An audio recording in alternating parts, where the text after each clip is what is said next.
Do this thing. Ladies and gentlemen, welcome back to our fourth of 5 group stage matches that we are very honored to bring you for the GEST International Dota Cup September edition. Neolution, the Philippine lineup, not the Thailand one, playing on the Sentinel side. Pacific.eMaxx on the, I keep on wanting to say Dire and Radiant, damn it, but no, it's the Scourge. I am LD of dotacommentaries.com. Joining me, of course, is GoDz, who you all know and love. And this should be a fun one, although the band's pretty standard, I have to say, off the bat. Yeah, I wouldn't expect too much else. Sup, guys, who's just tuning in, and big thanks to everyone who's been tuning in all day, watching all the games so far. We've got at least one more game after this, maybe another game or two, depending if there's tie breaks or whatnot. I'm sure LD's sitting there cringy like, what, there's tie breaks? I could have cast even more. It's like 6 in the morning here. But yeah, this will be an exciting one. This is 2 Filipino teams, and it's always interesting and somewhat, every time it's different when you've got 2 Filipino teams versing each other. The picks and bans go slightly differently, because they draft slightly differently when they verse each other because they're so familiar with each other as a team. They'll sometimes go for the unconventional drafts and bans, similar to what happened at the international finals where Na'Vi decided, okay, let's just leave all these imbalanced heroes in the pool because the other team may not be good at them. That's kind of a similar thing with what can happen here. You'll see some heroes being left in the pool that you think, why'd they leave Lycan in the pool and no one picked Lycan? Here it's been banned out, but often you'll see some different styles of draft when they battle it out, and often some very high aggressive play as well, which they do love. So we'll see what they can come up with here. Neolution Esports, the Philippines edition. This is their first GEST. They replaced Orange. Unfortunately, Orange could not play, but we'll see what they can do. So far, they're 2-0. They've beaten Enchi, and they have a forfeit win against one of the other teams from Vietnam, PokerStar. So as far as results go, have they had any big results, or is this really their first big event as a team? They've done well in Dota 1. They've managed to get into the GMPGL Class S, which is like the top division in the Philippines for the GMPGL. Mineski have actually dropped down to Class A on a number of occasions, so it's hard to stay in that top division, and they managed to get up there and do pretty well, have some decent results. I mean, I don't think they've had any top 2 placings, but the fact they're there and not getting knocked back down to Class A, where some other top teams have been knocked down to, shows they can compete with the rest of these Filipino teams. Gotcha. Well, this one, eMaxx, definitely the more established team and a little bit more success so far. But again, like you said, these teams, they've scrimmed against each other. They know each other very well.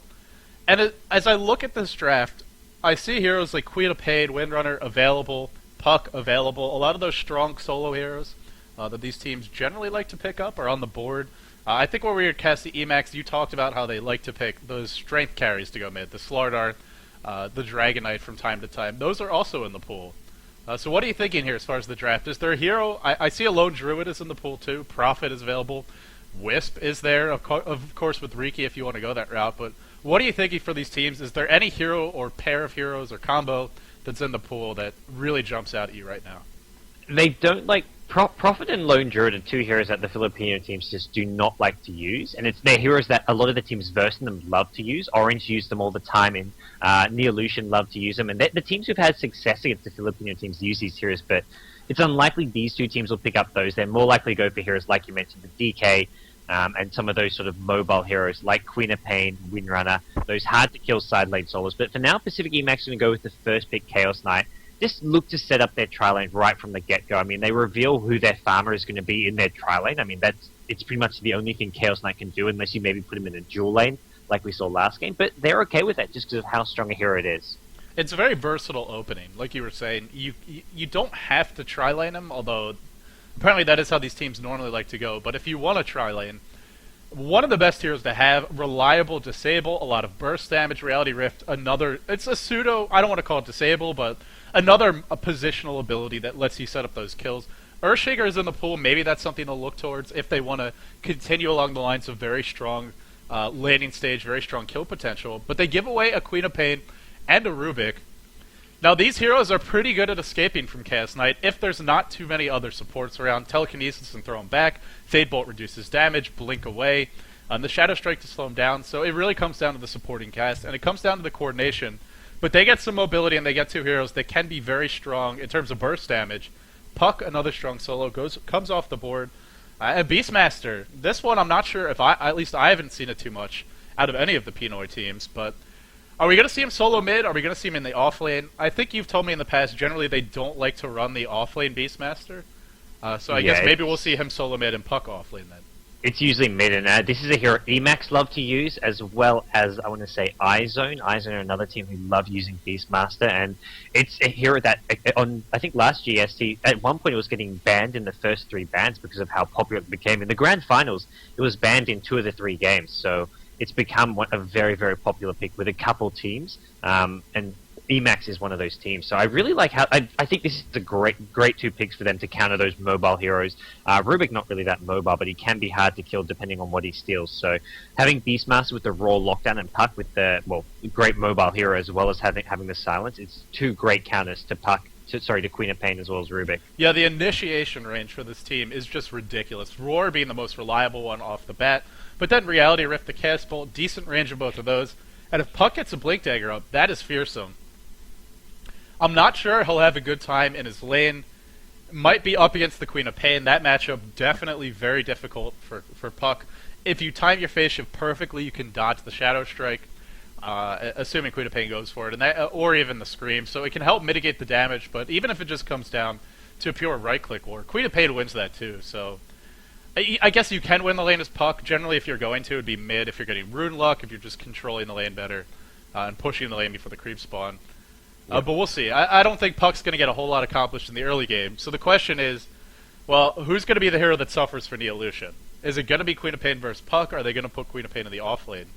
It's really up in the air right now. They haven't picked a tri-lane either. There's a Chen in the pool. If they want to run a jungler, Chen, Enchantress available. Although it seems like none of these teams go for Enchantress. Yeah, we'll have to. They don't like to go for Enchantress, and we'll have to see what Neolution Esports pick up for their tri-lane. And they may be considering the Morphling here. They're going to go Tidehunter, and I mean that's something I've not seen much at all. I feel like I need to pull out my Tidehunter t-shirt right now, but I don't think Rubik's a very good hero to have in an offensive tri-lane because he's not that effective at early levels. He needs some levels to really dominate, and if he's in tri-lane versus tri-lane, he'll go down very quickly to a Chaos Knight tri-lane, and eMaxx still have, their last 2 picks to finish off their tri-lane with some strong support heroes, which there's plenty of left in the pool. I mean, Crystal Maiden, Ancient Apparition, Wisp, there's countless support heroes. You can't ban them all out, and I'm sure eMaxx are going to have a very strong tri-lane, and I don't think Neolution really want to go tri-lane against that, so they're probably going to put Queen of Pain as the Suicide Solo. Is there any chance they would put maybe the Tidehunter there? Because to me, you're probably getting caught anyway by whatever the tri-lane is. With Chaos Knight, I don't know who else you would throw in there. Maybe an Ancient Apparition, an Earthshaker, something like that. If the Fissure hits, the rest is going to follow. So you're probably dead anyway. And Queen of Pain, I mean, generally that would be the solo you want getting farm on this team. I don't know what she could do in the off lane. Normally Queen of Pain's pretty survivable, but up against the Chaos Knight tri-lane, not so much. And that's why we see the Ancient Apparition ban. They're thinking the same as you, that, well, whatever the tri-lane is with the CK, it's going to be scary. Yeah, I've never seen a Suicide tied by some of these Filipino teams. I think the only team who's done it in GST is Orange. I'd be surprised. I think this is just going to be a support Tide. It's part of their tri-lane, so we'll see Tide, Rubik, and some kind of a carry here. Mm-hmm. Maybe the Morphling we mentioned earlier on, or, I mean, plenty of... If they want to play their solo mid Queen of Pain, I agree, needs a lot of farm here. Otherwise, it's going to get slaughtered. I mean, all these counters for Queen of Pain, all 3 of those heroes are good against Queen of Pain in some way. Especially when you combo them together, there's so much lockdown, so much damage being dealt. So Queen of Pain may want to go to that mid lane and then run some kind of tri-lane with the Rubik Tide and get a different hero to go top, something that can maybe survive a bit better. But as for what that's going to be, I mean, you're maybe looking at something like the Brood that we saw do all right for Invasion Red last game. I would even say it did more than all right, although this time around, it's not as easy. Whatever the lane is going to have a reliable stun off the bat from the Chaos Knight, and then probably Chain Stun too. I'm still thinking Earthshaker is either going to be banned here or immediately picked up by eMaxx. Then probably a range support of some kind. The Morphling ban makes a lot of sense.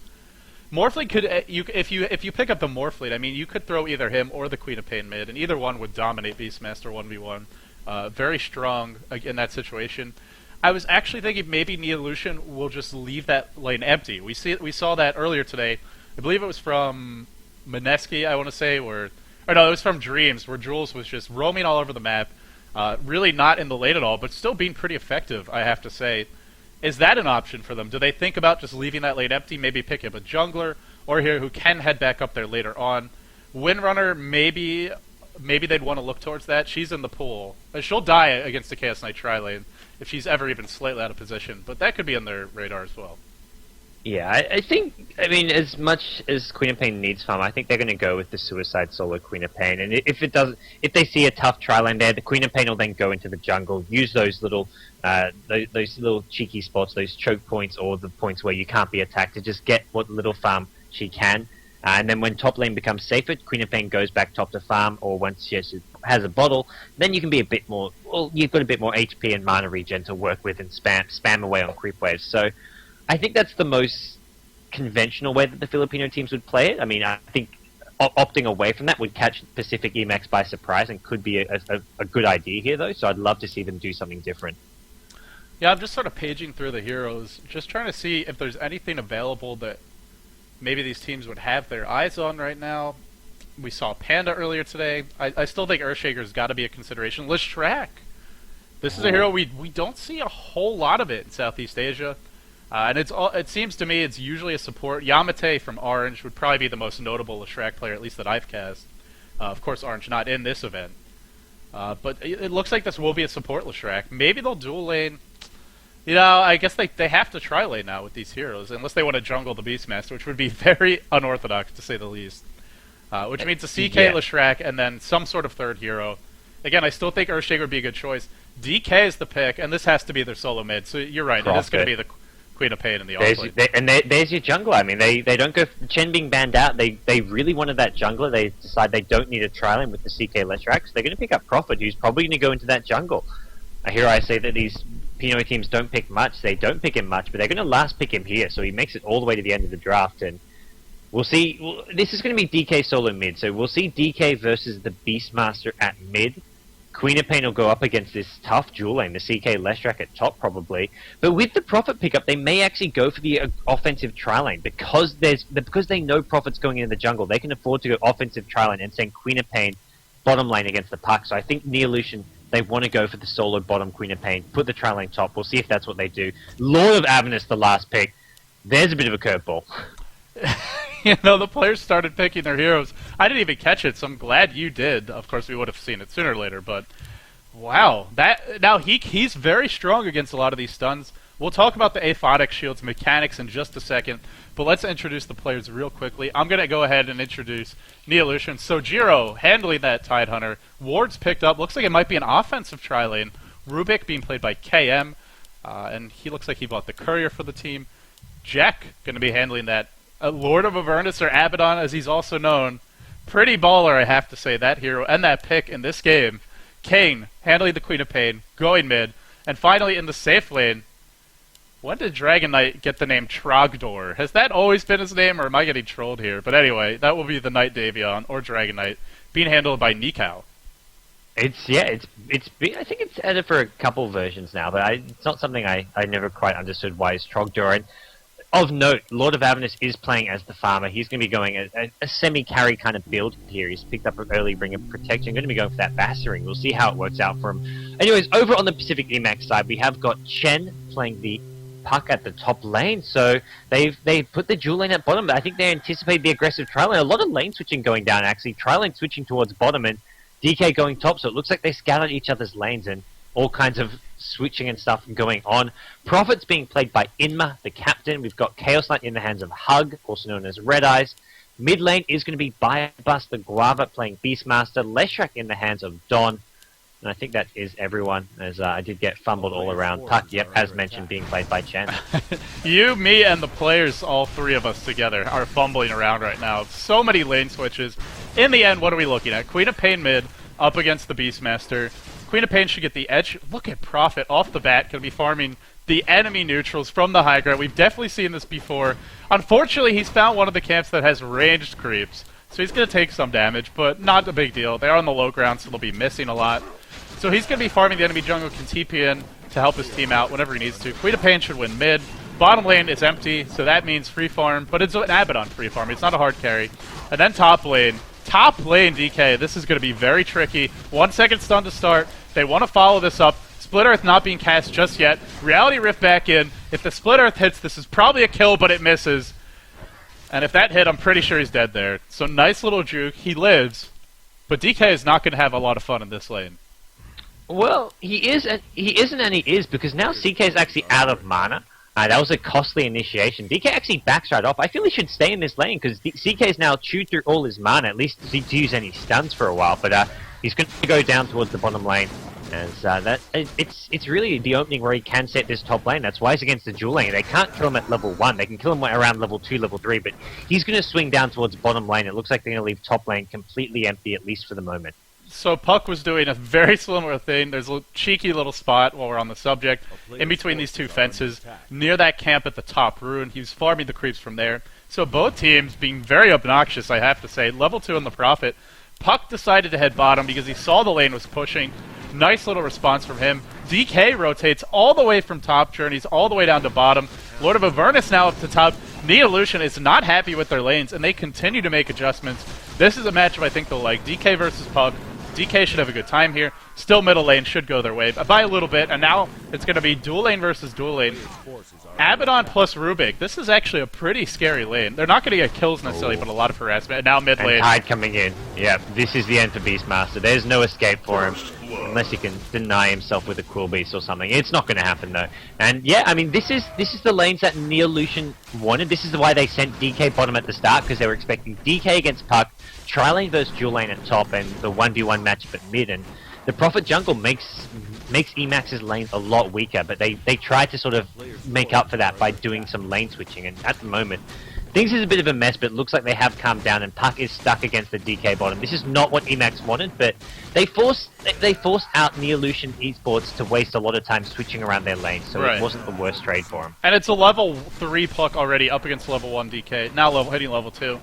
It's not as though the Puck is going to win this lane, even with that level advantage, but she'll have a much better time. She's got at least a single point of phase shift and her orb now, if she wants to go for it. 1 second stun top lane. Rubik, there's the shield. Would have removed the stun if it was longer. Telekinesis back in, taking a lot of damage. Prophet has joined the fight, trying to do what he can to heal onto Rubik, and killing this lane is nearly impossible with the constant shield spam. The Fade Bolt reducing the damage. Split Earth is going to hit. Again, the stun removed by the Aphotic shield. One hero down. This Abaddon pick, I have to say, against multiple stuns, just so potent. Whenever a hero gets stunned, immediately shield them. Not only does it help keep them alive, but it also removes that stun instantly. That was the little mechanical point. Well, it sounds little, but it can actually be big that I wanted to mention. It's going to be very difficult to find kills. They really need to try and lock down the Abaddon so he doesn't... You want to go in on him first, but if you do, he's so tanky, you're probably not going to be able to kill him in time. Yeah, this is why they really want the tri-lane versus that dual lane. Even if it's a tri-lane versus tri-lane, they want it, because the Abaddon is just so useful against that chain stun when he's got that shield. It makes it so hard for Leshrac to chain the stun, because he almost has to cast it right away, because you don't know how long the stun's going to last. Tide is level 4 all of a sudden, and Leshrac in a bit of trouble here. They may need vision to get the telekinesis off. They're actually going to change targets, go for the Chaos Knight perhaps, but with Gush being used, I don't think they can get this kill anymore. Tide just in front with the shield on, saying, "Come on, guys." Middle lane, big Blake in. King finds a solo kill on Biobus. He might pay for it. Dropping low. The courier. What the hell is this courier doing? Oh, sorry, that's the Pacific courier. Oh no, it's gonna die to the creeps. It almost dies to the creeps. Oh, Flies over Prophet. No, they don't find it. I was so confused because I thought that was a Radiant Courier, and then I realized the Radiant Courier was the one that Prophet just didn't want to kill there. God, that was in range. That was a free courier kill. He might have just been out of range. It was close though. It was close. Yeah, I didn't think he expected to come, and Queen of Pain sure as hell did not expect the Prophet to be there jungling. He's standing it there, and he's like, "Oh wait, there's a Prophet. Holy crap, this is not good." But it's nice individual play from Queen of Pain, and Neolution. Oh, he kills it at the fountain. What? Okay, Prophet. That's actually a big pick-off, because Queen of Pain had his bottle on that. That's Queen of Pain's bottle gone. And he can't get that back for 4 minutes now, so Queen of Pain probably have to go back to the fountain and heal up now. Level 7 though, so Queen of Pain can heal up and may want to TP to one of the side lanes to go gank, because without the Bottle Crow, it's hard to sit mid-farming. Yeah, and if you sit mid-farming, Beastmaster is Bottle Crowing. What a play by the Prophet there. You know, we thought maybe he didn't see the courier, but by God, he certainly did see it by the time it got back to the fountain. And, well, some pulling attempted by the Dire, but the Radiant will be farming that up quite easily. And they really do seem to have the advantage in this lane, but at the same time, they're not finding kills, and that's the weakness of this lane, is they don't have the best killing power. Now, for anyone who doesn't know, Aphotic Shield was recently buffed. I believe it was in the most recent version. So it now explodes no matter what, and it will always do damage. Even if you don't actually... normally the way it works is if you do enough damage, then the shield explodes. But if it expires, it has exploded. But bottom lane, I should have been babbling like that, because now King finds a kill. The Queen of Pain strikes back, and, well, you called it, Gods. Now back to top lane, where it's Chaos Knight taking some big damage, but again, the killing power just not that high on this lane. Might be enough. Pulls in one, and the shield healing him, or the nuke, not enough, actually, I should say. He wanted back up, and he's just going to book it on out of there. I have to ask you, where are the stuns on this tri-lane? They just don't have them.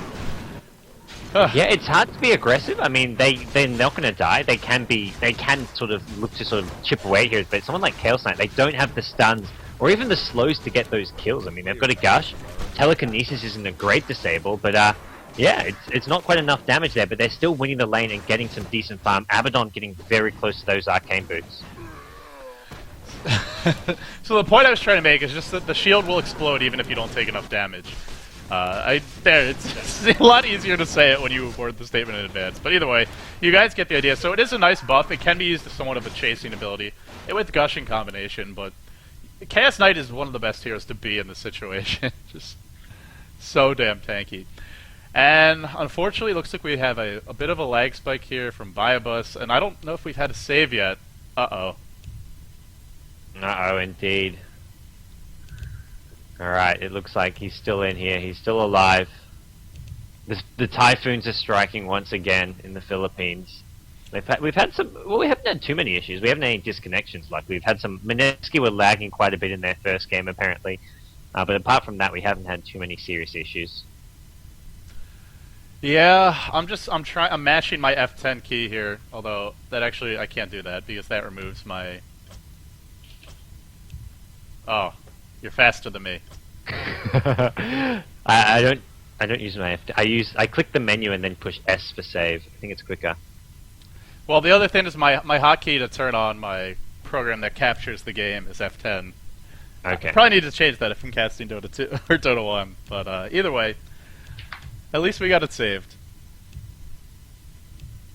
So 4-0 right now. Do you see map pings, by the way? Yes. Oh, that's so cool. I don't think that works, because that doesn't work in Dota 2, or at least it didn't initially. That's actually really nice. If someone's missing a kill, you can just ping, and then they'll catch it. Yeah. Alright, well, while we have this pause, my coffee should be ready, so I'm gonna grab it, and hopefully all hell doesn't break loose. No problem. Or, no, I'm not. No. Damn it. No go. Damn it. Can't you guys lag a little more? Yeah, go back to lagging. go rain some more. It's okay, I'll grab it later. Bottom lane though. This could be trouble for DK. Level 3 Chaos Knight comes in, Reality Rift back in. Is there a Sprout? There is. No Tangos to eat his way out. The Orb comes in. Look at the damage from that Orb. Nice job porting to it, right-clicking it. Dream Coil forced out, but they do find the kill, and a big kill as well. Now Puck's level 7, sitting on 1,300 gold, and looking pretty solid. I gotta say, the lane switching. Normally DK crushes that lane, just because he's so much tankier, and he can spam Flame Breath very easily, whether it's with Bottle Crow or Soul Rain, or even both. But Puck is doing well. The gank really helped out, and this means Blink Dagger probably going to be quick the way things are going. Yeah, and that's what he needs this game. I mean, DK has managed to get some XP, some farm, not having the best time, but he's going to TP back in. Tied on the level 5, no Ravage as of yet. Rubik, actually no, Rubik, they've still on the tri-lane bond. That's not DK TPing back in. DK's been This is the whole team. Lane. Okay, why not? Let's go swing the tri-lane towards bottom now. I mean, they're sending the tri-lane wherever EMaxx send the most heroes. It's not too much, hey, let's just counter the chain stun as the CK Leshrac. Leshrac's currently top, but they're sending, okay, if they send 3 heroes bottom, we send out 3 heroes bottom. They're just following around. They're just following around EMaxx wherever they go, and Beastmaster needs to be the one to get involved and help set up some kills in these other lanes, I feel. Hug just revealed the gank, so they're going to have to back off. But that could have been a kill opportunity, especially with the DD rune up. You start off with Roar and then Chaos Bolt, Reality Rift on top of it. But it's a hard kill to find, and you're at the tier 2, so very dangerous. Now they hit level 6 on the Abaddon. Level 6 not far off for the Tidehunter, or the Leviathan and the Rubik. And Puck waiting in the trees, but spotted by the creeps. Orbs in. Oh gosh, telekinesis as well. Fade Bolt too. He's almost certainly going to go down here. Maybe not though. A well-timed phase shift. That shield. He's got to time this one correctly. Does do so. Maybe too early. He's dead. One more right click. He's not dead. He's not dead. Oh, how is he still alive? And now the roar, the turnaround. Amazing individual play there. And he wants more. Queen of Pain comes in. She's tired of her team not finding this puck. Now they get her. Now they want to turn onto the Prophet. Blink it. Scream. Dodging next to the tower. Just skirting the edge of it. Not taking the full damage. Axe is sliced through. Queen of Pain looking for the triple. Will find it out of nowhere. And that's what you get for taking her bottle. It's a triple for King. Playing like a king right now. King, really amazing ultimate there, going in and just cleans up. I mean, Lord of Avernus overextended by a mile there. Really wanted that kill, didn't get it. Unfortunately for King, well, he lost his crow again. It died somewhere. I just saw the message pop up. I didn't see how or where, but he did lose his career for a second time this game. Oh my god. Sorry I missed that one, guys, but at least we caught all the kills, right? I missed it too. I just read the text, so I'm glad I get the little memos which pop up. Sometimes I read them. Yeah, once in a while if you're bored. Is there a Ravage up yet? No, it's still level 5 on this. Oh no, and there comes the Edict. Gush too. He gets melted apart by that aphotic shield. The tower will not be denied though. That goes the way of Prophet. They want to give... He's got the Ravage. He wants to use it. He may have to. He does pop it. It does give vision, I guess, for a second. I don't know if they've got enough damage. Prophet, if he's got a TP, could TP out here. I think he's gone. Oh no, maybe not. Gush shield as well. 2 second stun. Not going to be enough, I don't think. And there's the heal. Releasing the shield too. Big burst damage. Can they find more? Chaos Knight's too fast. You know, I look at him, I'm like, oh, he's got phase boots or drum. No, just regular boots, but he's Chaos Knight, so he runs. He's got a horse. He runs at the speed of light. Yeah, he does. But that was an expensive Ravage, I have to say. Yeah. I mean, I think he imagined the Prophet was TPing in the Sprout, but if that was the case, well, Prophet could just TP after. I reckon you're going to see a raw mid. Queen of Pain, blink out. Axes, they come a bit later. It must have been on cooldown there. Queen of Pain not going to go down now. So yeah, Queen of Pain escapes another wasted raw. Biobus having a pretty average game so far at the mid lane. He's trying to get that neck book up, but he's had a very bad start. You know, it's not what probably the viewers are accustomed to seeing, but he's getting closer to Necrovoke, and I do feel this team has some potential with the Inner Beast, the Leshrac Edict, the Prophet TPing in, and just the puck clearing creep waves. They don't necessarily have to take direct fights. They can split push this to a large degree, and I think be pretty successful with it. So I'm going to say, you're right, it's not the kind of start that you want, but it's not a horrible start by any means. I think with the items and the lineup they have, they can turn this around. Dream Coil onto Dragon Knight, and that's going to end this fight, I believe. Yeah, that's going to be it. So TP out. They do force the Dream Coil. Not to barely gets away, actually, but he will get away in the end. Yeah. DK didn't have mana for a stun there. I'd say it would have been a bit of bloodshed once he popped off that ultimate. But no kills are found. Queen of Pain keeping in doesn't accomplish all too much. But, I mean, level 11 Queen of Pain, ultimate orb is up. Plenty of farm there. King is having a great game so far. And they're going to look to start getting some towers. I mean, we've seen eMaxx use their pushing power to get only 2 of the tier 1 towers. And if Neolution get this bottom one, they're going to even things up, and they're looking up 9 kills to 3. They're looking to cause a bit of an upset here. Comes the counter push mid lane. DD, and it's, by the way, it's a maxed Inner Beast already.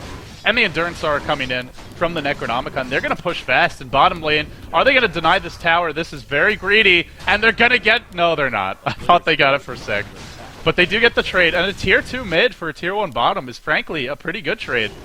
And, Prophet needs to TP out soon. Is he going to? In comes DK, waddles in, really. And now sprouted in with Tide again, a solo Ravage just for that kill, but they will get it.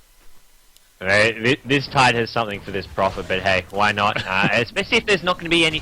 There's all the split push going on. There hasn't been really too many clear Ravage opportunities, so the fact that he may not be using in the next 2 minutes anyways, I mean, may as well use it to ensure those kills. And He's now getting up the arcane boots. He's getting some decent farm. He may just want to farm the blink dagger for a couple minutes here while he waits for the Ravage to cool down. And both teams accomplishing things. And eMaxx, I mean, despite being behind 10 kills to 3, they've still got some decent farm on most of their heroes. Prophet to me is a bit under-leveled, under-farmed, and that's the main worry on the eMaxx side.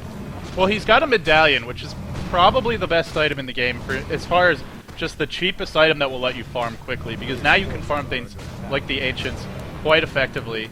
I believe this didn't used to work, but although he's going to take a lot of damage now, he really needs to summon more treants.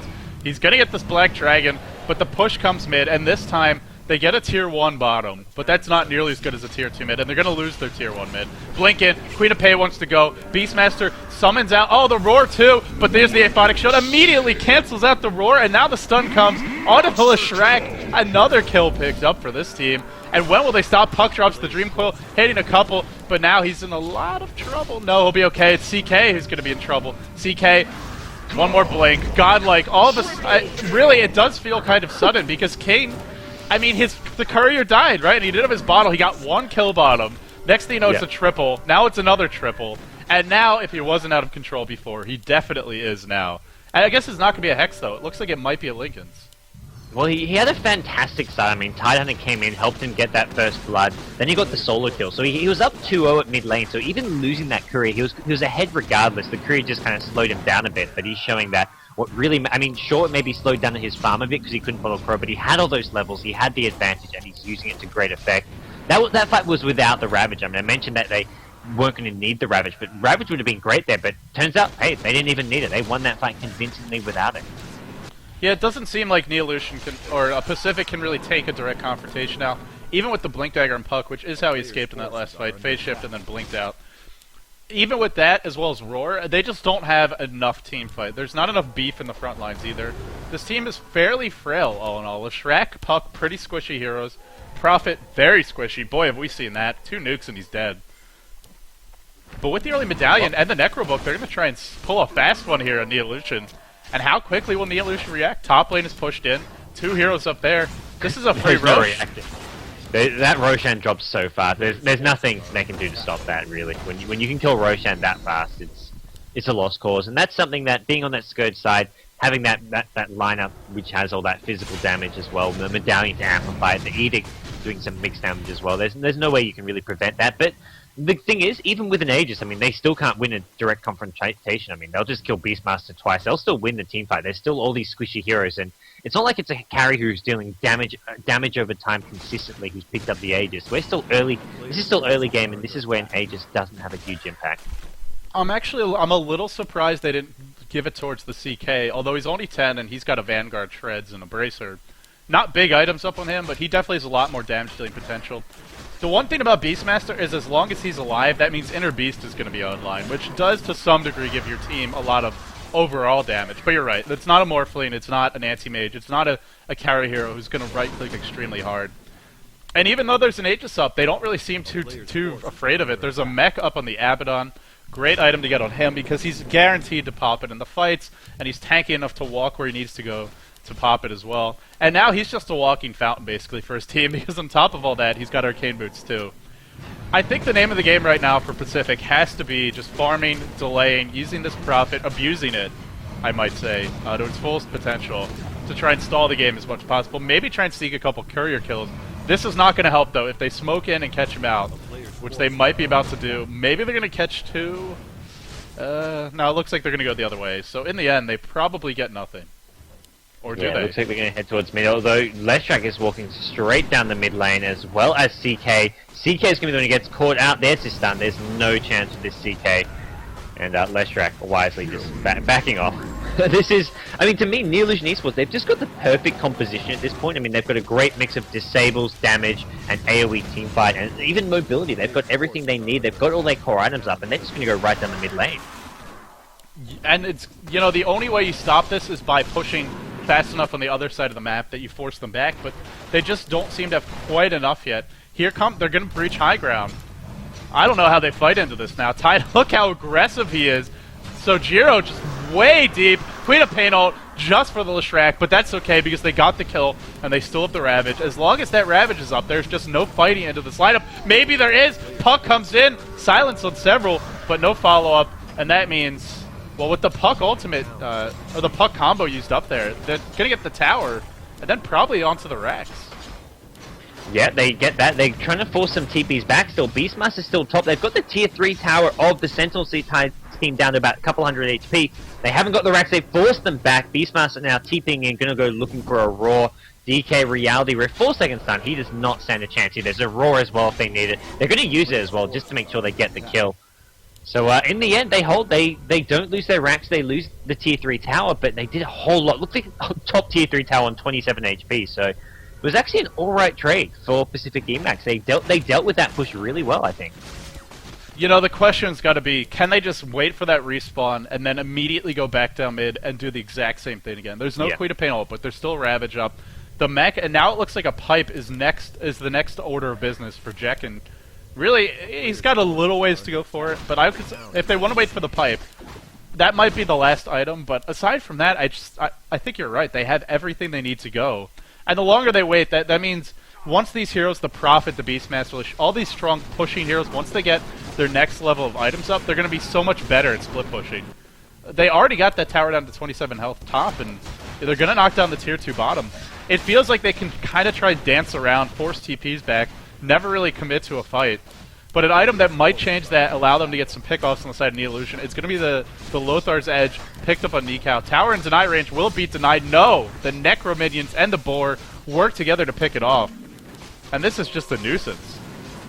Yeah, and, well, they pop a smoke here, but the Necrobook 3 actually scouted out the smoke. They knew exactly what they were doing, so actually they're going to break their own smoke, cancel that up. And, I mean, it's weird. I mean, they could go straight down the mid lane, but it's not going to be a very effective plan unless they make sure they get the racks. Mid lane, Queen of Pain going on to Puck, but silence for the moment. That ult's got to be online now or up soon, but Puck maybe thinking about coming back in. No, just going to farm the creeps and then back off.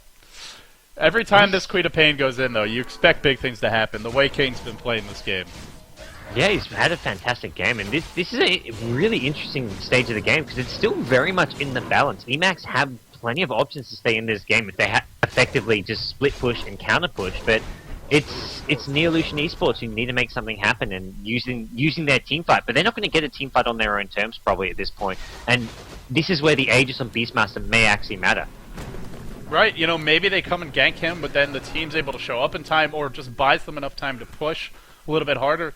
And I gotta say, I felt they could have just gone right back down mid, but now with that last tier 2 breach, there's no buffer. Oh, this tower bottom might go down to the catapult. It's not focusing it. Oh, it's not in range. It looks like they will be able to defend this tower. It's still it's so close. On the brink, but it's not going to focus it. In the end, it survives. And eMaxx have actually picked up some really, they've had some nice item progression. I mean, Chaos Knight with Vanguard drums. Beastmaster's just picked up a Blink Dagger of his own. Puck's now got a Yule Scepter as well as his Blink Dagger. I mean, they've got decent farm, decent items. We'll have to see where some of these heroes go next, but for the most part, they're looking pretty good. It's the Sentinel side who are starting to fall behind a little bit because of how much they've been grouping up. I mean, Tide's got a Blink Dagger up, Rubik not much, Lord of Avernus just the mech which he had a while ago, and they're going down the mid lane, but look at this, bottom lane, here comes the push, and Necrobook on Prophet as well as Edict, that pushes pretty damn fast, and Beastmaster coming down the top lane, going to be looking for that tier 3 tower, forces all the TPs back. Oh no, Tidehunter's, his TP got cancelled, Dream Coil to start, 2-second stun, Reality Rift in, Gush, and he'll take a fall. Easy kill picked up there. And meanwhile, the top tower was picked off by Biobus. They're just dancing on the graves, I gotta say, of Neolution, just outmaneuvering them all around the map. This was the plan. When they picked up Beastmaster, it was right from the get-go. Biobus immediately maxed the aura off the bat. Prophet rushed the Necrobook. Prophet was the next in line to do so. They had a bad start, but now it really feels like they're the ones in control, just pressuring all the lanes. Now, I still don't think they win a direct fight. Not at this point. But the longer it goes, eventually CK will get big enough that he can carry them. And he's really not that far off. I think a BKB, and then he can do it. Yeah, they don't win a direct team fight, but they just avoid that. If basically the two options are, I mean, for Neolution Esports, if they group up and push mid like we've seen them doing, well then, eMaxx, they go for the split push, they push bottom top. If Neolution decide to sit back and defend all the lanes, well, all eMaxx have to do then is just farm, because they've got such a great heroes as they scale into the late game. And late game, I mean, having that teamfight composition isn't going to matter when you've got 3-4 very farmed heroes. You're going to have Prophet doing a lot of damage, Beastmaster, Puck, Leshrac, CK. I mean, all these heroes do well in the late game, even if none of them are really hard carries. You know, right now, it's all that Pacific really needs to do is whenever they see a couple heroes go off the map, just immediately back off. And then, so you run away top, and then you start pressuring bottom. It's just in and out, just really avoiding the fights. Because the towers are down, it's so much harder for Neolution to actually get to the fight quickly, to get to the enemy heroes quickly. So it gets harder to find those picks, and even if you do, you're probably traveling farther for it. You don't have anywhere to TP back to, at least outside of your base. But they might find at least one, maybe two picks. If they're quick on the puck, telekinesis to start, and the Queen of Pain ult, but he phase shifts, and now he goes up in the air with the Yules, blinks away, the Magician, Hasterin popped as well. I think he's going to live, and gods, this is a lot of time to be spending, because look at top lane. The push comes back in as soon as they see you go gank one side of the map. They just push the other. And it's starting to feel like whack-a-mole. I hate to reuse that analogy. Yep. I've used it many times before, but it's getting to that point now where it just has to be said. It's hard. It's difficult. It's going to be a sort of a bouncing around the map constantly for eMaxx. And the thing is, even if Neolution.PH, maybe they find a hero who pushes a bit too far by themselves, maybe they pick him off, but that doesn't really matter, because if they go to push then, the split push will still happen. They don't need... even with a pick-off or two, they're not going to be able to get to the other side of the map quickly, and all these lanes are just constantly pushed out. The Prophet ultimate helps make sure of that. And it's only a level 1 Prophet ultimate. Prophet's still just level 10, but he's managing to have a pretty decent impact on this game. He's now got his level 2 Necro book up. I mean, all these heroes are going to start doing a lot of damage. Chaos Knight's going to have the Phantasm coming in, and that's with the Beastmaster attack speed aura. Oh, and his BKB, the recipe on the Courier, only about 1,300 gold away. And once he's got the BKB, what do you do, really, if you're the Radiant? I think at that point, Chaos Knight could just jump in with his illusions and force out a bad Ravage. And if that happens, this lineup, they need to hit a good Ravage to win a fight at this point. The other thing I want to point out is their team fight lineup, but when you're up against Prophet, as long as he's buyback, it's... I like this at bottom. They're trying to use Queen of Pain as bait, maybe, but yeah, Queen of Pain being used as bait. If they go on him, they've got the Tide Ravage nearby. No, Tide, you need to back up this Queen of Pain. Is it bait? Is it bait, or is it just bad positioning? Blink in to start it off, and then that's it. I'd like, if they'd used that as a bait, it would have gone really well. I mean, a Tide Ravage, they actually may go for this anyways. Blink Ravage could be coming in. Oh, Gush to start. There's your Scream. 2-second stun. Now the Yule Scepter doing work. Again, they throw out the Queen of Pain ult. Very aggressive. Blink in. Shadow Strike not being used. I guess it's on cooldown. In comes the Lightning as well. While this is happening, remember, top and mid are both pushing in. And in fact, top lane, oh, DK is going to be okay. But with the Necro 3-up, it's just so hard to fight. And the Blink Dagger just complements this overall strategy so well. It just allows the Beastmaster to be so much more aggressive. Phase shift, Puck looking to blink away. He will escape. This team is just so damn elusive, and I wish I wish I could translate that for you guys. I think he's annoyed. I don't know. If I was versing this kind of a lineup, I would just be bashing my head on the keyboard right now. Probably killing several thousand brain cells, and that's what's happening. And Roshan now back up. eMaxx can go for that when they like. All they have to do is push out a few of these lanes, which they've done with both top and mid. And bottom lane will get pushed out soon enough, because heroes are going to have to get back, defend mid lane, defend top lane. And not just defend them, but just farm, because these heroes need farm, need some levels. I mean, heroes like DK, he's pretty under-leveled to some extent, level 13. The supports are just level 10, and they have to get back, and now we're just going to see another Roshan going eMaxx's way, probably. The map control for this team is just exceptional at this point. You know, this is why I'd love to toggle Fog of War for you guys and really just showcase how strong it is. But it's Tidehunter Silence in a little bit of trouble. He should be okay.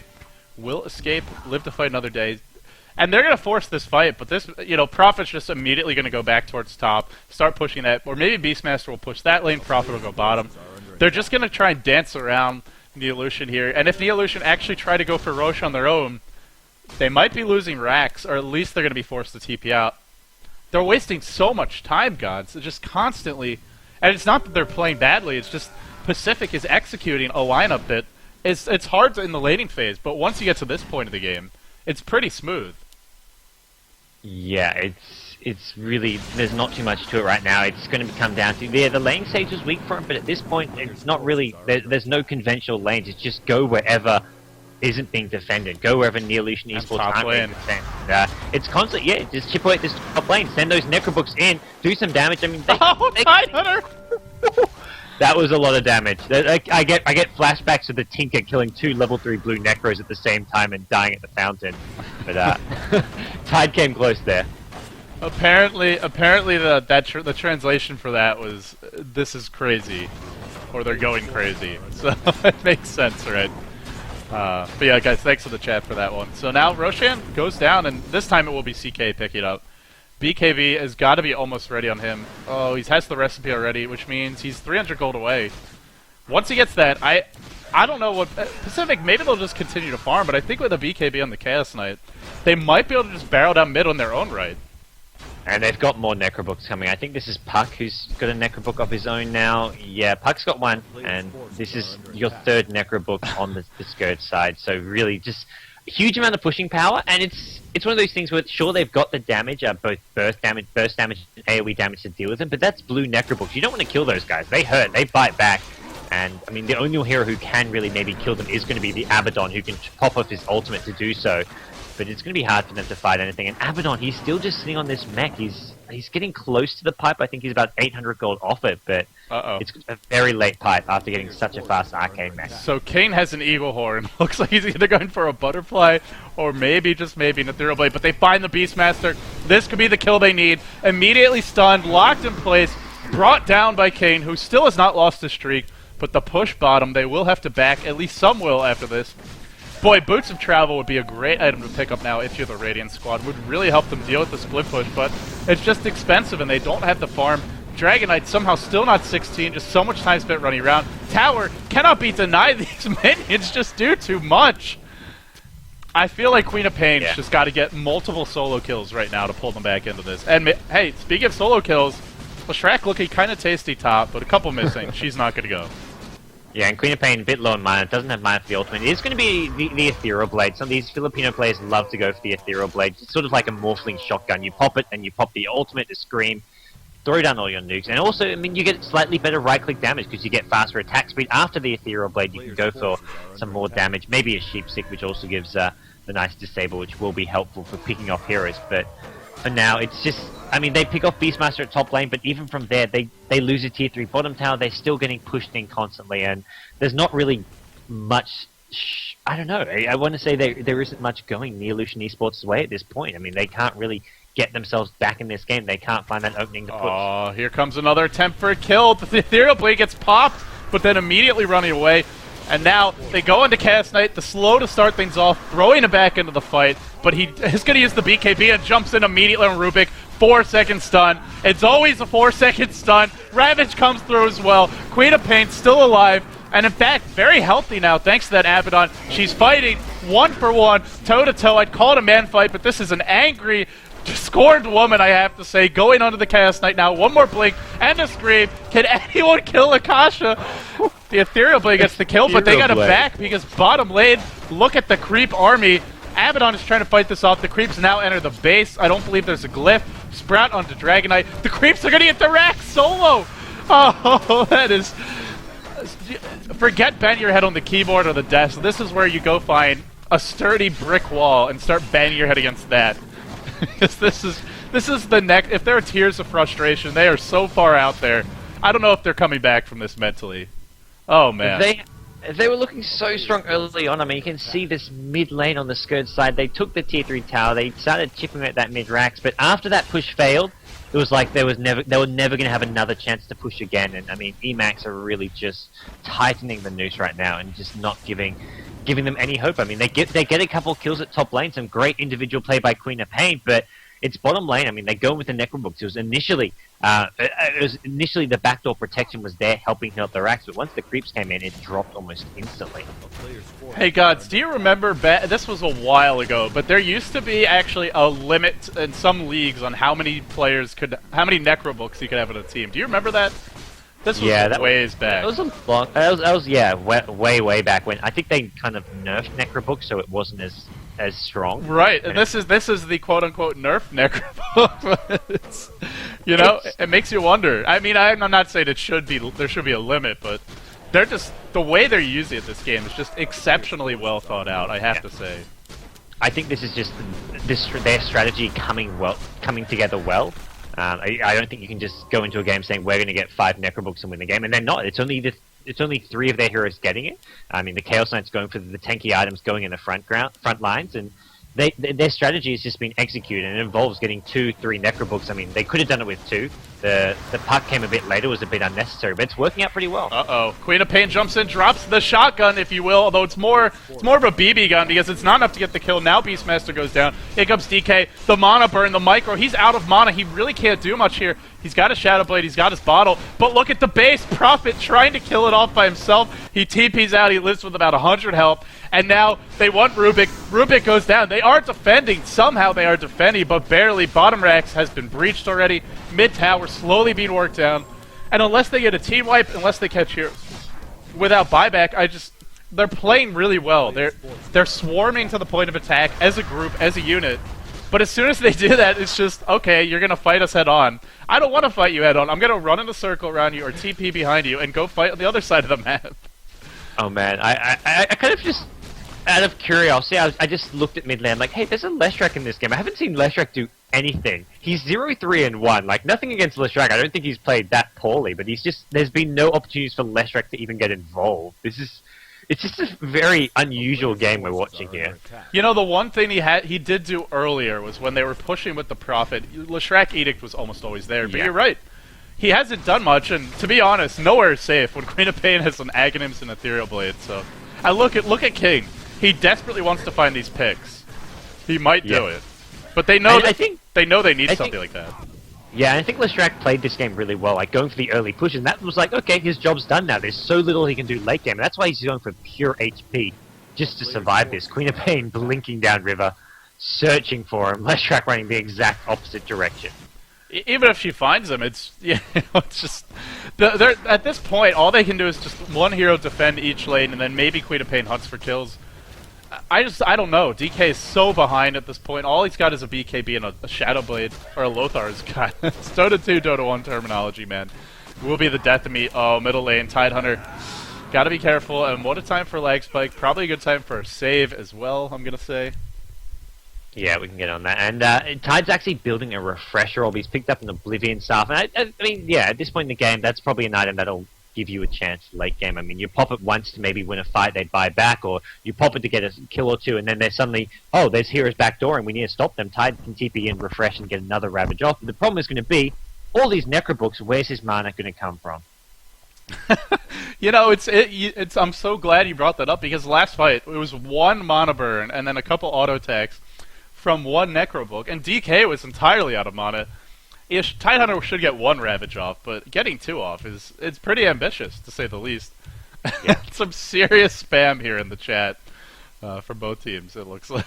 Pacific is having some fun with this one, as is Neolution. The players can't actually unpause sometimes. I don't think it lets them unpause. It's a weird mechanic where in Dota 1 sometimes players can unpause, other times they can't if there's like referees on and the referee... Yeah, Leshrac, Gush to start, immediate TP out. He wants to force something, but it's not enough. The Leshrac is easily the least important hero on this lineup, but they do kill him at least. And look at Biobus. Biobus, you will be the death of me against this team. Oh man, Blake and Gush, they want to make a go at him. I'm sure he's got buyback. Roar, immediate TP out. Will there be a Ravage? Not in time. He lives, gods.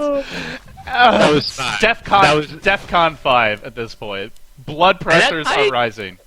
I reckon that Tide would have Ravaged for that kill. It's a Midas! KM's got a Midas to do with the Necro books! Oh yeah, this is the counter. This is what the supports... Against Mass Necrobook, this is what supports will do in the Philippines. They all get Midases just to... You don't take damage when you use it on the blue Necrobooks. It's a nice little counter. Well, I say counter as in... It's something that you can use. And a lot of Avenant as well. They've got Midases to kill nowhere. The Necro. A wild 3 Midases appear. Oh, but even so... It's the only option at this point. I mean, the Midas is just being constantly spammed to attack Raxes. They can't use it on creeps. If they use it on creeps, well, that means they're not going to have win Midas up. They're going to wait for the Midas. They're only going to use it on the Necro books, and it's the only way they can really deal with it. Even though they got 3 Midases, tier 3 mid went down. The Rax was still healthy, but now they're both sets are exposed. And that means I still feel like, it's just a constant barrage, but whether it works or not, give them credit. This is... Yeah, and Queen of Pain. Look what Queen of Pain's building. A Necro book of her own? Perhaps? No, not Necro book. Dagon. This is like. Oh, that makes a lot more sense. Duh. It synergizes well, and I mean, it's the way you asked me. I was just like, we're just talking about Necrobook, so Necrobook. But you're right. Yeah, this amps up the shotgun a lot. Yeah, it's what they need. They need insta-burst damage, kill a hero, and then get back and defend. Because they need to kill heroes fast and then defend. And that's if they're going to win this game, it's going to go like 60, 65 minutes here. Well, Queen of Pain, actually the TP gets cancelled by something. I mean, it gets cancelled by the Chaos Ball, but it should have...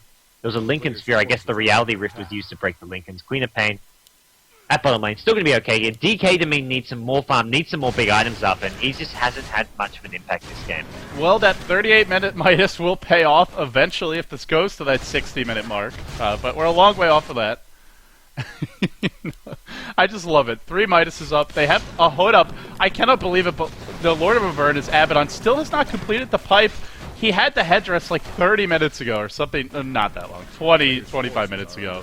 Just has had no item progression since then because he's not really farming. Middle lane, Queen of Pain. Immediately the Ravage drop. They are so sick of this lineup right now. They're so sick of the cheese. And let's be honest, this is just straight up cheese by Pacific Roar. And now they want to go on Tidehunter. Tidehunter takes a fall.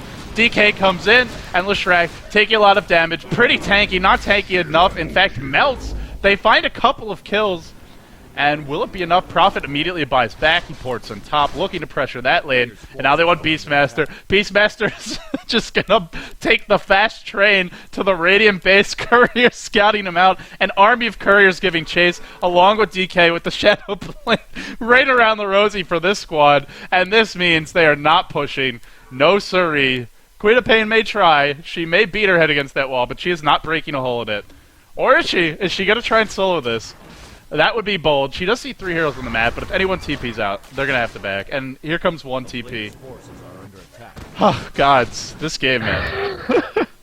And Neolution Esports, the Philippines team, they're still in this. I mean, they have the potential to take this late. They need this game to go for a lot longer without them losing another set of racks. They're just down the bottom racks. If they can keep getting pickoffs, that'll give them some gold, give them some XP, get Queen of Pain up this Dagon 5, get DK as next big item.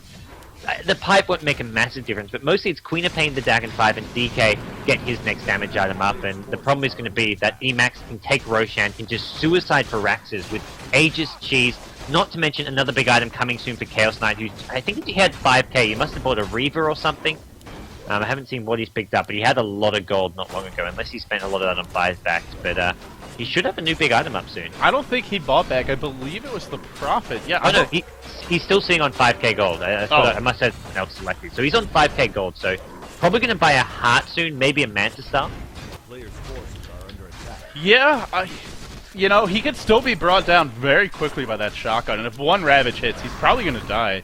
I mean, even if you get something like a Manta Star or Heart, with that much nuke damage, it's going to be tough, and they want to fight this Roche. Not going to be in time, though. Chaos Knight picks up the Aegis. If they can pop the Aegis now, that would be huge, and she wants it. The shield gets dropped. Split Earth. Gotta BKB now. Gotta do something now. Cannot just run. Gonna try to run. Queen of Pain, a little bit of indecision. The shotgun. There's the Dagon. There's the ult. Finds the kill once more. Kane still has not died in this game. Can you believe it? 40 minutes in, and now he goes on to Beastmaster. Prophet desperately trying to push in. This Queen of Pain is getting a little bit too big, though, and I just don't know. Here goes the TP out. The Shadow Strike, the right click's not in time, but so damn close, and it's starting to feel like the momentum from King is too much. The Dagon is not even close to max potential, because when you hit level 5 Dagon, the cooldown and the mana costs are just so damn low. It really does scale well if you can spend the gold. Oh yeah, this is actually like the perfect item for this game. I mean, very rarely would I say Dagon 5 is a good item to get. I mean, there's games where you can maybe get a Dagon 1 early on, it can be effective for getting some hero kills, but going all the way to Dagon 5, this is one of those rare occasions, and they're going to go mid. They may actually get a counter max here. There aren't too many openings for a counter push. I mean, there's a creep in base that's being dealt with, probably could maybe TP in, but they're going mid, they're getting this rack, and Puck, he got picked off at top lane, I believe. Puck is dead. They forced the glyph out. No one's actually defending this. This is a rack. They've evened it up if they get this mid racks here. They just need to get back defense, keep on taking this game later and later. DK's up a Hyperstone. Things are suddenly looking back in the balance, and it's all because of King. Great play from his Queen of Pain. Kane and the 3 Necro books. Let's be fair about it. Uh-oh. Shotgun as the lag comes out. Shotgun. assassinated, and then the pause. Not that it would matter, because there is no way Leshrac is living through that. Oh. You know, I think Leshrac just wants this game to be over at this point. Is he still like 0 kills, 1 assist? Oh, he's picked up a kill. He's 1 kill, 1 assist. 1-6-1. I mean, this is one of those games where he's not even feeding that badly or anything, but he's just not doing anything. Like... Yeah, 42 minutes, you've got 1 kill, 1 assist. I mean, on paper, if that's a pub game, you're playing absolutely atrociously. But he's had a decent game. He hasn't picked up too many deaths. He's got some decent items. He's kept the wards up for his team. But and it looks like they're ready to go, by the way. Okay. Yeah, I'm on that. Just making sure. Abaddon taking some damage here. Sorry, that's the Chaos Knight. He's got the Aegis. Now they can just back off. They pop the Aegis for nothing, and they get the Rax. And by the way, did I mention they have 3 Midas? But here comes the push onto the base. Beastmaster not actually going to find anything. Chaos Knight wants Abaddon. Probably should get him. Abaddon, does he have buyback? I don't believe he does. Can he TP out? Reality Rifted back in. No, he TPs away. He survives. They get the mid-racks while this was all happening. Now they turn towards top. They all chat, laughing indeed. Go team, the Necro books. They got 1 Rax, but they immediately lose a counter Rax. And this was with the lanes fairly pushed out. That top lane was pushed out quite a bit. The bottom lane a little bit more in. But that was just, you know, rotating in from the bottom lane towards mid, and the Necro books still kicking. Both teams having a ball in this game.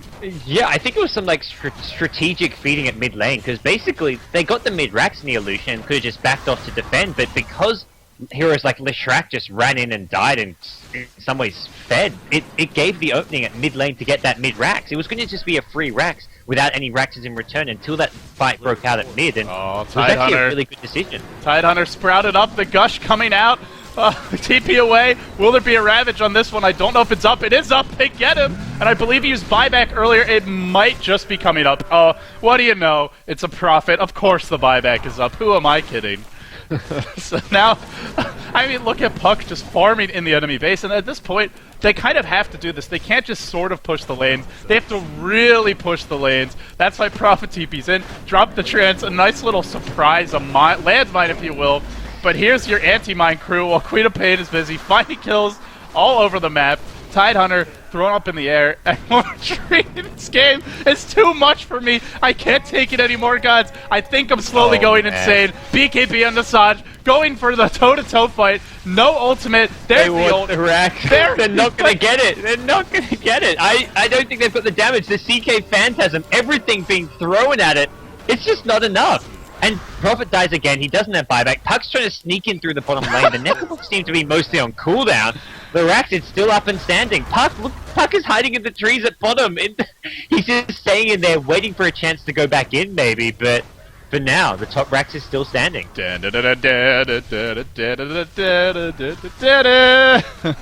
Ninja Puck right now, or Agent 00 Puck, if you will. Either way, yeah, that's a James Bond reference. I went there. Although they defend the racks, it did take some decent damage, and they're not pushing out. I feel like they have to force something. Not right this second, but maybe after that next engagement if they win it. Oh, Puck. He finds a courier. That's really not worth it. A hero death, a buyback forced out, not worth the courier kill, Puck. And he's going to take a fall. He will buy back immediately, but now that buyback is on cooldown, that's a lot more important than 700 gold for the team. Don't think that was worth it, but hey, he wanted to make a big play, and just for good measure, he buys back and he buys a gem. So that's all of his gold down the drain in about 2 seconds flat. I like the gem pickup. At this point, at 45 minutes against a DK low thousing in and stunning a hero can be like the difference between winning and losing the game. Here comes Leshrac! No! Oh, that's not happening. He's got a second assist. They're throwing everything at this Rax. The Necrobook, it gets taken out by a Midas, and they've still got a couple Midases up. Rubik still has his. That was DK using his. So Rubik's his Midas ready whenever those Necrobooks get summoned. Tide getting close to his refresher, but he's still... I mean, it's still like 1.5k away. I just don't think he's going to get it in time. Maybe should have just picked up a Midas of his own. I don't know. It's weird. I guess he can use the refresher. Sorry, he can use his ultimate, and even if he doesn't have mana, he can refresh at Fountain and then come back in with another ultimate. So even if he can't use them 2 in a row, he will have it if he goes back to Fountain to heal up in between. Right. They'll have the 2 Ravages. They might not have the Chain Ravage, which would be ideal. But hey, it's something. Queen of Pain. Oh, some rather unhappy things being said in all chat by Neolution there. You gotta admire their perseverance in this game, though. It'd be very easy to just tap out when you drop a Rax that earlier, especially when you drop 2. They have held on. They've played this one perfectly with the multiple Midases to deal with the Mass Necro book. And once again, Queen of Pain wants to go for some backdooring of her own. King thinks about it, but no, gonna back off in the end. Or maybe not. Maybe not. Here comes CK. Still has not used the drum charge this game. A little bit unusual. Maybe he rebought it. Oh, blinks out. Gets slowed by the creeps. 2 ships passing the night. In the end, they will not connect. Yeah, I think Queen of Pain just maybe hoping for a pick-off somewhere very on the other side of the map. Ooh. Chaos Knight's got the set. This is a great time to use a drum charge. He's got Lincolns, though. The Lincolns is there to block the initial stun. Maybe Reality Rift can be used to break it instead, but either way, it's not going to be all that easy to get that kill. Right. Yeah, and even she's probably his buyback anyway. And yeah, I think you'd have to use the Phantasm as well. You can always pop the Ethereal Blade, which negates. Even if he uses BKB, you can just double tap it and then put yourself in ethereal form. And he can't really do anything to you while you're in that position. So yeah, I don't think you're finding this kill at all. It's just the constant aggression. This Queen of Pain is just hunting solo, but it's working at 50 minutes into the game. And on a hero like Queen of Pain, unless your team is way ahead, which they're definitely not, they still are on the back foot. Even though I think they're winning at this point, significantly in terms of items. Normally a hero solo trying to get solo kills like this will die, but with this item set against these heroes, it's working out really well. Yeah, it's somehow outlasting him. He's got enough gold for the Dagon 5, I guess. Wanting to have that buyback gold instead, Queen of Pain. I really want to see this Dagon 5 come out, even if it does come at the cost of having no buyback. But for now, I think we all want to see that, guys. Oh yeah, and he seems pretty unkillable because of this Lincoln Sphere. They just don't have the burst damage. Oh, he finds a Shrek! Oh, this poor Shrek. Look at the Pacific. It seems like the game is kind of spiraling out of control. Like they're not sure how to finish it. Boots of Traveling on the middle lane, but blink away. 4-step in, runs back by accident. 3 seconds stun. This could be the death of that Queen of Pain. Roar as well. God, they need this kill. They need it so bad. They will get it. There's got to be buyback. In fact, before I can even click to the fountain, she's already back. But if they kill her again by some miracle, that is a lot of gold and a lot of damage off the map. So she will have to be careful.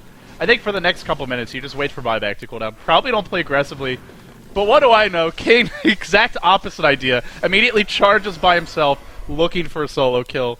Maybe checking the rune. Not going to find anything either way. Oh, maybe he will. Wrapping around top. Beastmaster in a lot of trouble. Blink away, and he's probably walking right into his own demise.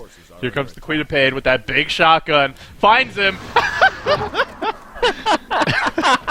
This is better than a Morphling, man. This is the hero to watch. I'm glad Queen of Pain didn't take my advice of just saying, F it, let's get a Dagon 5, otherwise she wouldn't have had buyback and things may have been over right then. If Queen of Pain didn't have buyback, that was game over, so good thing Queen of Pain had buyback, and Beastmaster buybacks himself. He's looking for this pick off at top lane. He wants the Queen of Pain. We may see some more TPs towards the top lane. They really want to try and pick off this Queen of Pain, but this is smart. Queen of Pain just finding a place to hide, finding a little hole, and will hopefully not get baited by anyone, although the Hawk is going to be coming down. Uh-oh. Queen of Pain doesn't know that she's been spotted. And the Prophet Ultimate cancelled the Lincolns. That was actually perfect. The Roar doesn't get blocked by Lincolns because of the Prophet Ultimate.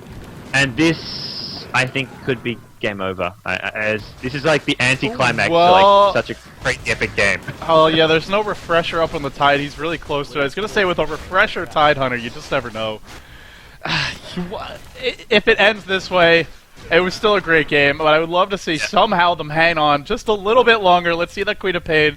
One last trip into the show, so to speak. One last aggressive opportunity to find some kills. But here comes, it's not even a death ball, it's just all 3 lanes being slowly pushed in, pressured, and sooner or later they're going to start tripping away at the tier 4s, or maybe not blink in. Ravage catches the Prophet, and now, unfortunately, CK pretty big, but this DK a little bit bigger, doing some good damage, and CK really getting kited now. You see the Frost Dragon so strong for dealing with those melee carries. Puck fuels up to the air, phase shift, now going to be forced back. They don't bring down the Rex. The Rex lives somehow, some way. It survives. But you gotta know that second round of assault is coming soon, guys, and it's down to 78 health. They do defend without the Queen of Pain, and that, by itself, quite remarkable. Are they done yet, though? Yeah, Beastmaster will be fine. No, they're not done. Profit! Queen of Pain is back soon. They need to go in and get this Rex before the Queen of Pain is back. It's 15 seconds. They may actually get this, and there we go. DK picks himself up a kill. They need to get back and save this Rex. Oh, Leshrac! I say how he hasn't done much. He's now done something huge. He's made sure that they get that Rex. He will pay for it with his life, but that's the Rex they needed. They haven't got the Mega Creeps as of yet, but that's a big step in that direction.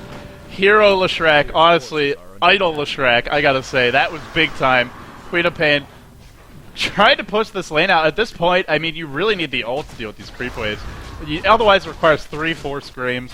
Now it's an Aegis and a cheese, and this might be enough. This has to be enough, right? I mean, seriously, they're down 5 racks. They've managed to secure one lane, one set for their own. They're up against multiple Necro books. They're up against a Prophet. If they somehow defend this, if they somehow go on to win this game, this was making a case for one of the most epic comebacks I've ever witnessed. And I have watched a lot of Dota 1 commentaries over the years. They're all going to barrel down mid, gods. The climax is coming soon, but the anti-climax might be this Prophet who's just pushing top, and the rest of the team for Pacific. Who can push faster? If they want to go straight for the throne, can Neolution do this quickly enough? I don't think so. I mean, this will just be... If eMaxx play this smart, they don't even need to get this top rack. They just go straight for the throne. Beastmaster Aura with all their Necrobooks is going to tear apart this throne. There's only one tower there, which is on 200 HP. This is a dead throne in about 6 seconds, I would say. And this is the anti-climax. Throne gonna fall. GG's call. And it was an amazing game, don't get me wrong. This was a fantastic game. Neolution Esports fought hard, but the split push was just a bit much. Great play by King. Great play by King. 19-2-4. Sorry, he did die a couple times this game, but I believe he got all of his kills after those 2 deaths, or at least the vast majority. Neolution do it, so they are still looking pretty good at the group. You said they were 2-0 coming to this, I believe, because they had their break in the third rounds. Yes, that's their now first they're loss. 3 no. Oh, sorry. Yeah. So Neolution's 2-1 now. Pacific 3-0, 4-0. 4-0. I think that's their fourth. Yeah, I think that's their fourth win. Their 5th round they have a bye, so I think they're 4-0, top of their group. I'm not 100% sure, but they have won. My understanding. You know, I gotta say, looking very versatile because the first game we casted them.